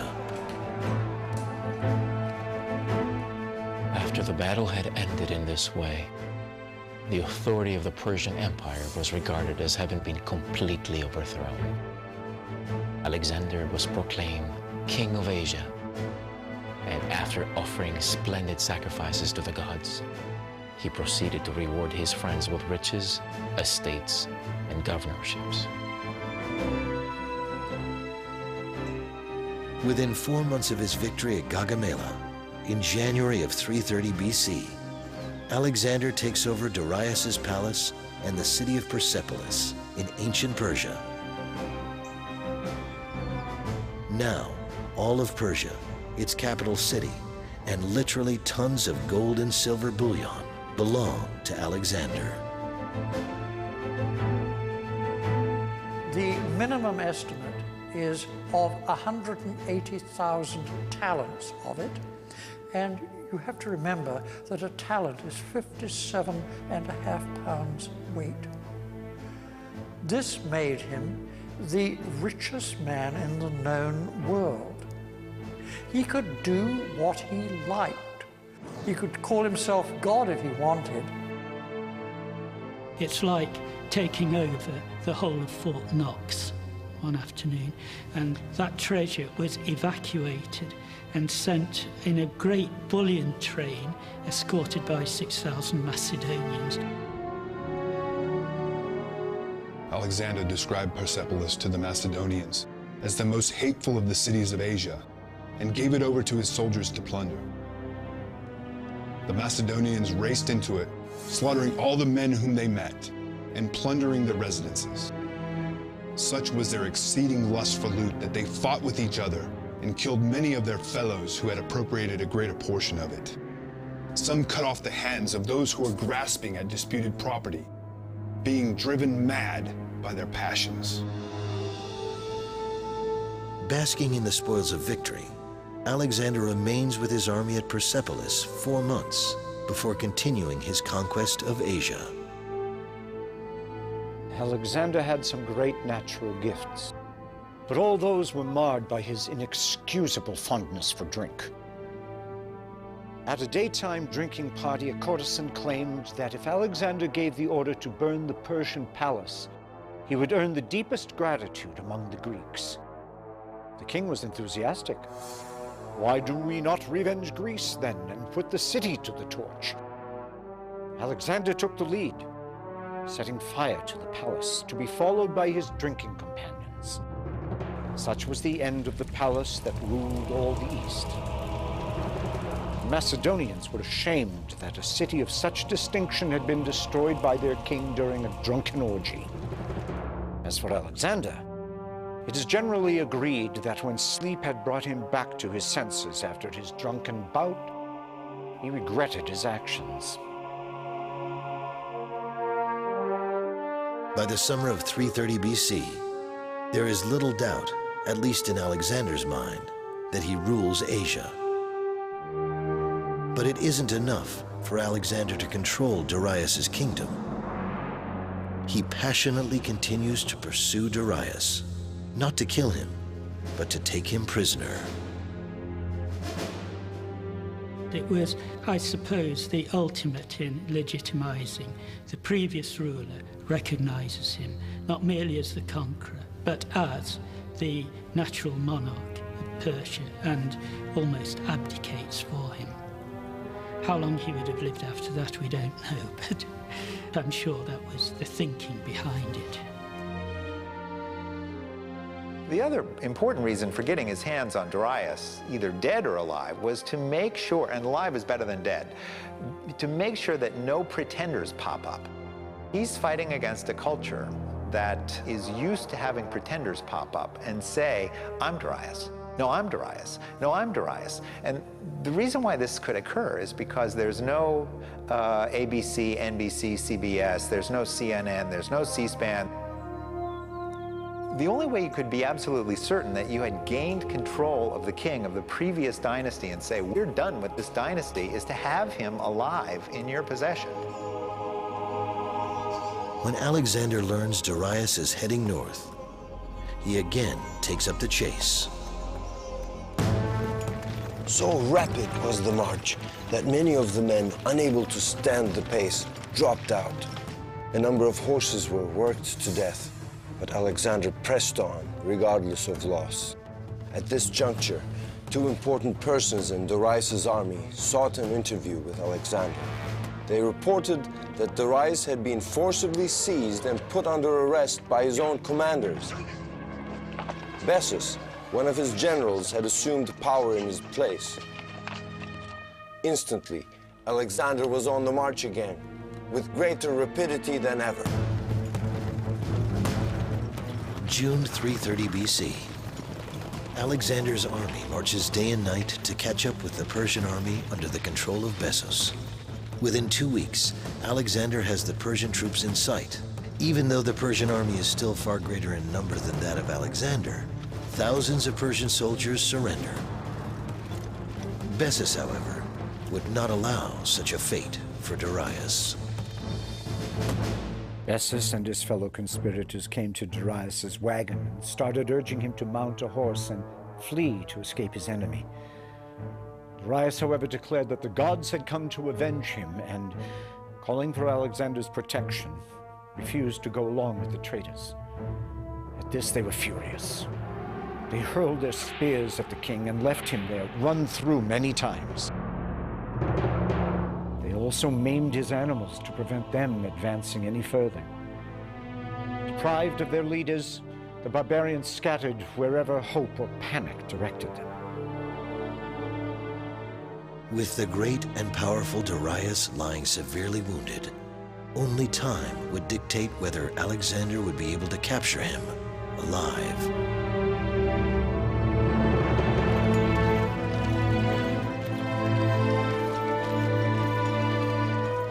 When Alexander's forces finally catch up to the fleeing Persian troops, they find Darius barely clinging to life. They found him at his last gasp. He asked for a drink, and he swallowed some cold water, which a Macedonian brought him. He said, "This is the final stroke of misfortune, that I should accept a service from you and not be able to return it. But Alexander will reward you for your kindness, and the gods will repay him for his courtesy towards my mother and my wife and my children." As he said this, he took the Macedonian by the hand and died. When Alexander came up, he showed his grief and distress at the king's death, and unfastening his own cloak, he threw it over the body and covered it. Later, after he captured Bessus, who had murdered the king, Alexander had the tops of 2 straight trees bent down so that they met, and part of Bessus's body was tied to each. Then when each tree was let go and sprang back to its upright position, the part of the body attached to it was torn off by the recoil. As for Darius's body, he sent it to his mother to be laid out in royal state. With Darius dead, Alexander's conquest will ultimately be assured. But in the ensuing months, Alexander faces new enemies within his own army and within himself.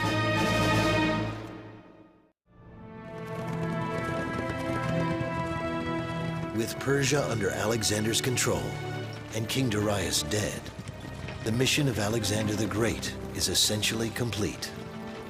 But Alexander now faces new dilemmas, far more complex than waging war. It's very revealing that it's after Gaugamela that the restlessness among the troops really begins to start, on the very reasonable basis that, look, we've done what we were set out to do. We have destroyed the control of the Persian Empire. We've done it. Now let's go home. At this time, Alexander becomes acutely aware of potential threats to his power. Among the Macedonians at this time, few men enjoyed a more prominent position than Philotas, the son of Parmenio. When Darius had been defeated, a beautiful Greek girl named Antigone was handed over to Philotas. He confided to her that all the greatest achievements in this campaign had been the work of his father and himself. Antigone repeated these remarks privately to Alexander. Once the king had begun to listen to these insinuations, Philotas's enemies brought innumerable accusations against them, including conspiracy. Philotas was executed, and immediately afterwards, Alexander had Parmenio put to death as well. This was a man who had rendered many great services to Philip and who, of all Alexander's older friends, had urged him more strongly to undertake the invasion of Asia. It is now widely believed that Alexander always had concerns about the loyalty of Parmenio and his son Philotas. For all practical purposes, the account given to him by Antigone gives Alexander the opportunity to take strong action he may have been considering for years. In October 330 BC, Alexander makes his close friend Hephaestion joint commander of the companion cavalry. The Macedonian army, now on the march for more than 7 years, moves towards India, and Alexander's erratic behavior continues. In 327 BC, at the age of 29, Alexander does something that is so out of character, it shocks even his closest associates, particularly his lifelong male companion and rumored lover, Hephaestion. Alexander takes a wife. This is Roxane, the beautiful daughter of Oxyates, a baron whose mountain stronghold of the Sogdian rocks has been captured by Alexander. But why does Alexander marry? Well, it's a good political alliance with the local nobility, and there's a chance of producing a legitimate heir for his vast empire. But some ancient historians write that Alexander may indeed have had genuine romantic feelings for Roxane. Men who took part in the campaign used to say she was the loveliest woman they had seen in Asia. Alexander fell in love with her at sight, but captive though she was, he refused, for all his passion, to force her to his will, and condescended to marry her. Alexander confounds his associates even further when he decides that those under his rule should honor an ancient Persian tradition. For the ruler of the Persian Empire, it was essential to be seen to receive proskynesis from his subjects. Now, for the Persians, this is a matter of respect, a simple kiss of the hand. It could be combined with a bow, or with kneeling, or even prostration, face down on the ground. But for the Greeks, this gesture is a form of worship exclusively reserved for the gods. Alexander's command is hotly contested by his followers, and Callisthenes, his official historian, refuses to do it. He speaks boldly to his longtime friend. You should remember Greece. For her sake you undertook this expedition into Asia. When you return home, will you force the Greeks, the greatest freedom lovers of all, to bow down before you?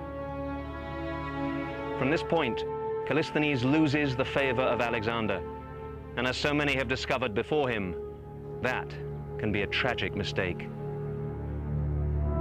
Alexander orders Callisthenes, his own historian, to be executed.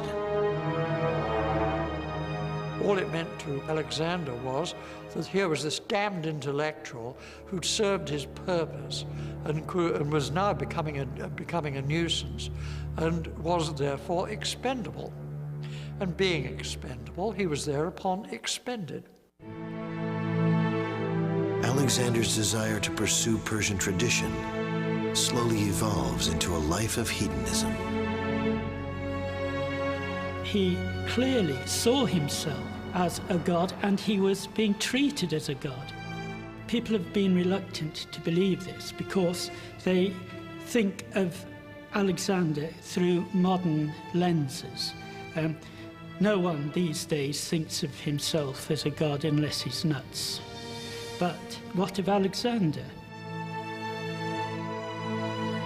Alexander now began to imitate the Persian luxury. He dressed himself in a white robe and a Persian sash.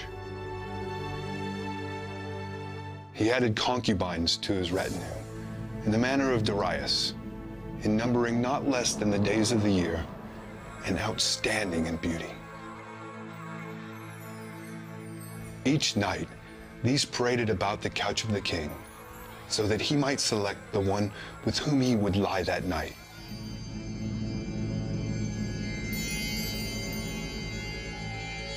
Alexander could better cope with warfare than peace and leisure. As soon as he was free of these worries that beset him, he yielded to dissipation, and the man whom the arms of Persia had failed to crush fell before its vices. There were parties early in the day, drinking and mad revelry throughout the night. It was a general decline into the ways of the foreigner. By affecting these as though they were superior to those of his own country, Alexander so offended the sensibilities and eyes of his people that most of his friends began to regard him as an enemy. His long-sought conquest of Asia complete, Alexander continues to want more. In early 326 BC, he begins a campaign in India, where King Porus attempts to stop him at the river Hydaspes.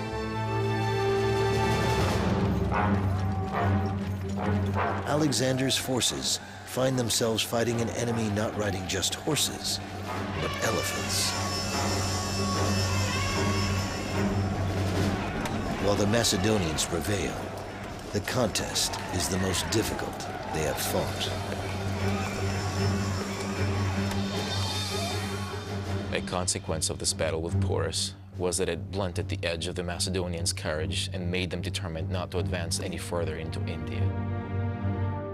At first, Alexander was so overcome with disappointment and anger that he shut himself up and lay prostrate in his tent. His soldiers crowded around the entrance and pleaded with him, uttering loud cries and lamentations, until finally he relented and gave orders to break camp.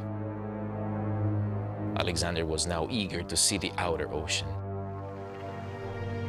He had a large number of oar-propelled ferries and rafts constructed, and was rowed down the rivers on these at a leisurely speed. But his voyage was by no means a peaceful affair. As Alexander travels downstream, he will land, assault the cities near the banks, and subdue them all. Then comes the walled city of Mali, home of the independent tribe of Malians. Alexander neared the city and thought to take it by storm. One of the seers came to him and reported that there had been revealed to him a great danger which would come to the king from a wound in the course of the operation. He begged Alexander to leave the city alone for the present and to turn his mind to other activities. The king scolded him for dampening the enthusiasm of the soldiers, and then, disposing his army for the attack, led the way in person to the city, eager to reduce it by force.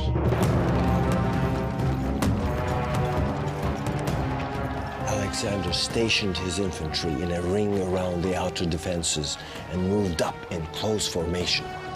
The defenders took refuge in their inner stronghold. Here, they continued to resist, and not without success, for they turned and fell upon a small party of Macedonians, driving some of them out again and killing about 25 before they could get away. Alexander, meanwhile, brought the scaling ladders into position all around the inner stronghold. But the men with the ladders are too slow for Alexander. Impatiently, he grabs one himself, leans against the fortress wall, and is the very first to climb to the top, cutting down at the enemy left and right, until suddenly Alexander stands alone. To the horror of his men down below, he is now a perfect target for enemy archers. What he should do now is go back, jump down to rejoin his men. But what he does do is jump forward, inside the enemy fortress, where, in hand-to-hand combat, he fights for his life. Horrified, the Macedonians rush for the walls in such numbers, they break their own ladders. Only 3 of them manage to join him inside the fortress, including the bearer of Alexander's Trojan shield. 2 of the Macedonians are cut down by the enemy, and Alexander himself receives an arrow which penetrates his body armor and pierces his lung. The 4th Macedonian defends his leader with the great shield of Troy. Desperately, Alexander's army finally manages to scale the walls, and they witness an impossible sight. Their invincible leader lying on the ground in a pool of blood.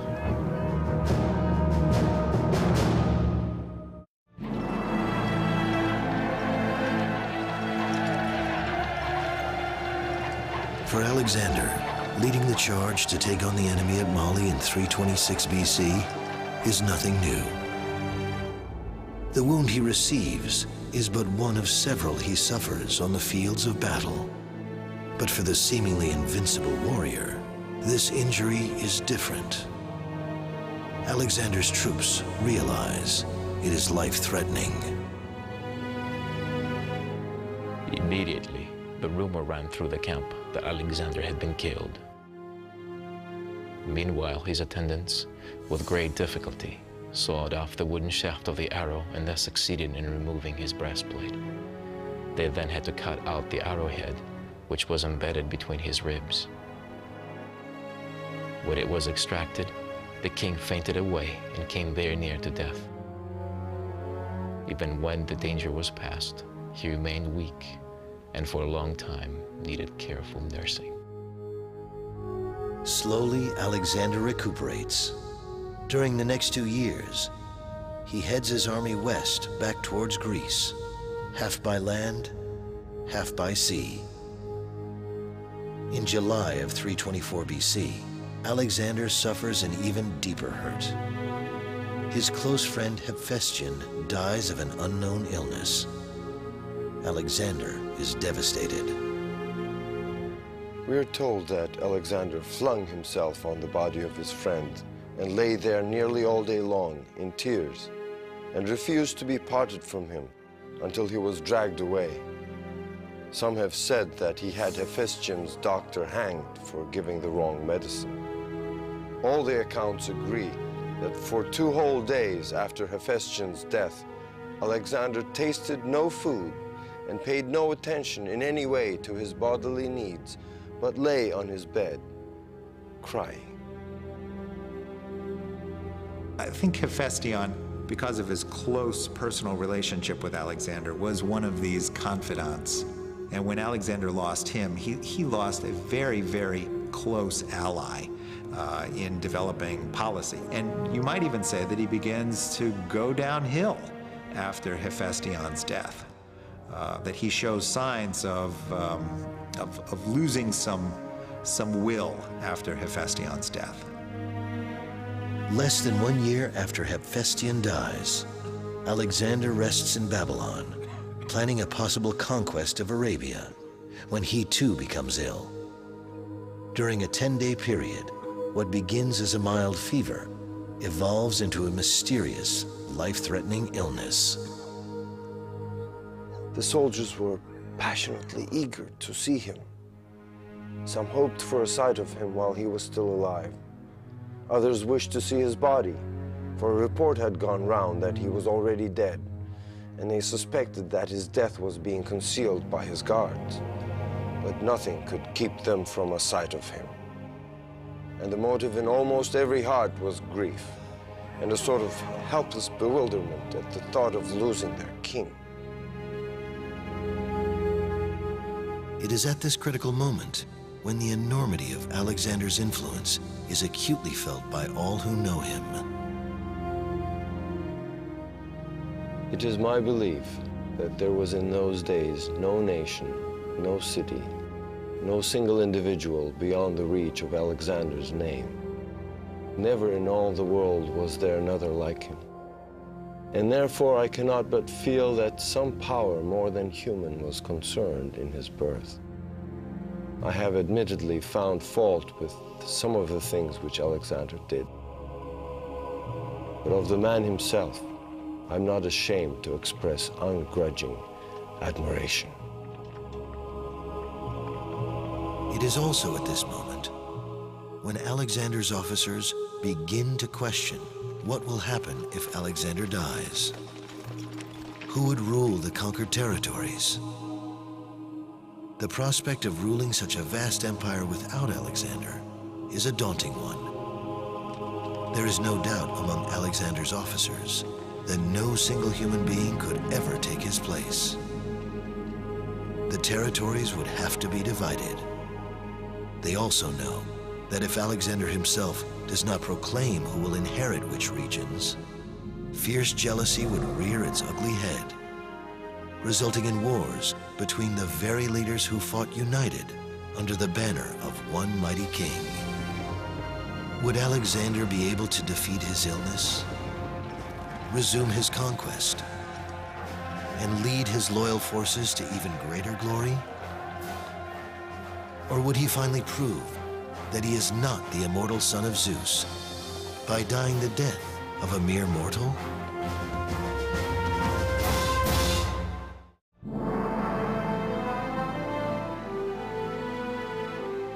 Late in the evening of June the 9th, 323 BC, a group of Alexander's officers keep vigil as their king's condition worsens.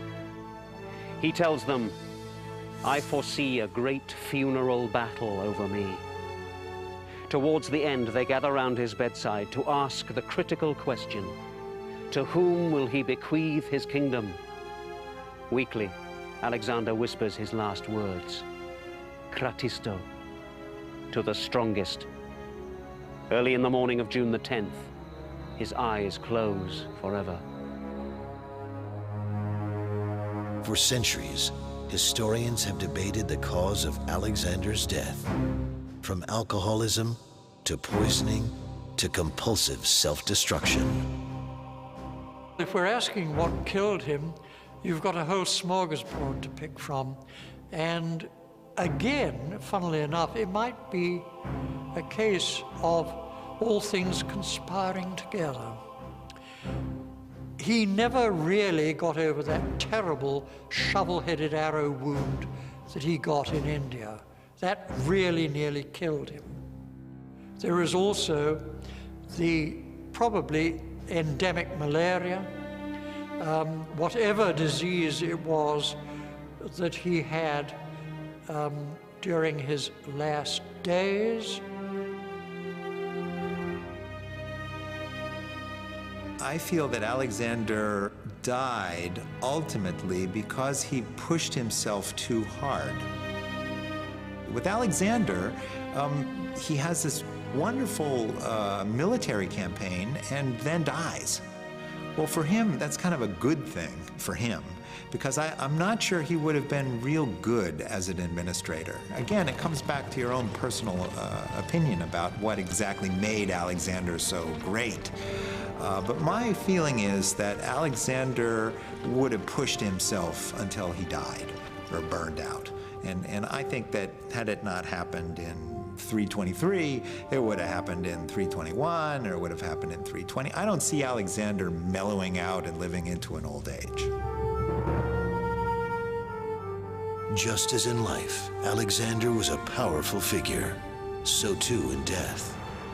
His corpse, while en route home to Greece, finds its final resting place instead in Alexandria, Egypt.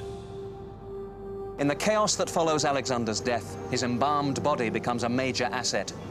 Alexander had said that he wished to be buried at Siwa with his spiritual father, the god Zeus Ammon. But the Macedonians want their noble leader to be buried at home. As the body is being transported by land in a golden sarcophagus, it is hijacked by soldiers under the command of Alexander's former general Ptolemy, now the new ruler of Egypt. Controlling the body of Alexander lends new power to the reputation of Ptolemy and his successors. For several hundred years, Alexander's sarcophagus is viewed here by thousands, including Julius Caesar. But when the Ptolemaic pharaohs fall from power after the death of Cleopatra, they lose control of Alexander's remains. Today, no one is certain exactly where the remains of Alexander are located.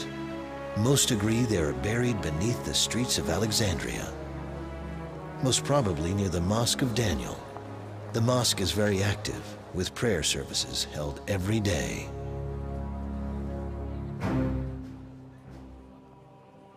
If Alexander the Great was indeed buried somewhere near the Mosque of Daniel, then it's likely that he would have been brought here, part of the labyrinth of tunnels underneath all of Alexandria. These were designed as cisterns for the storage of water, and this particular one is directly underneath the mosque. This is believed to be a holy place, where the bodies of religious leaders have long been buried. Many attempts have been made to find Alexander's remains, but so far, none have come even close to success. The death of Alexander the Great brings to a close a conquest never again equaled by any warrior at any time in history. The statistics alone are staggering. One man leading 40,000 soldiers by foot and horseback, more than 20,000 miles over 12 years.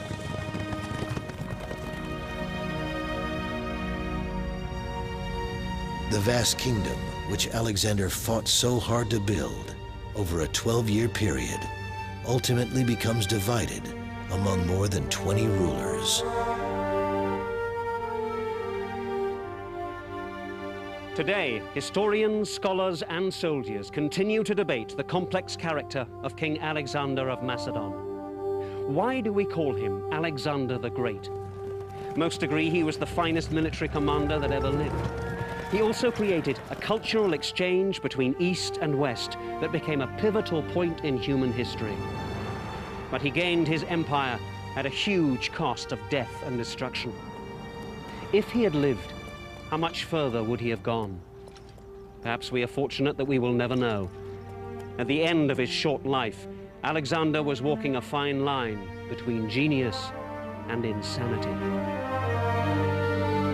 Alexander gives an example to the world of a general, the likes of which we have never seen since. Every major general compares himself to Alexander, and I think most every major general feels that somehow he falls short of Alexander. Alexander himself was so powerful a figure that during his lifetime, men who afterwards became great kings, marshals, and leaders, while he lived, they were no more than senior officers, lions to his lion tamer. And even after his death, they were still so scared of him that in council meetings, his crown, his scepter, his royal robe presided at the head of the table. He was still there for them, even though he was dead. Alexander appears to have had not one moment of self-doubt, not one moment of fear. Whether he was a god or not, he certainly had the confidence of one. He had an absolute vision of his own greatness, and in the end, we are forced to agree with him. He is, and will always remain, Alexander the Great.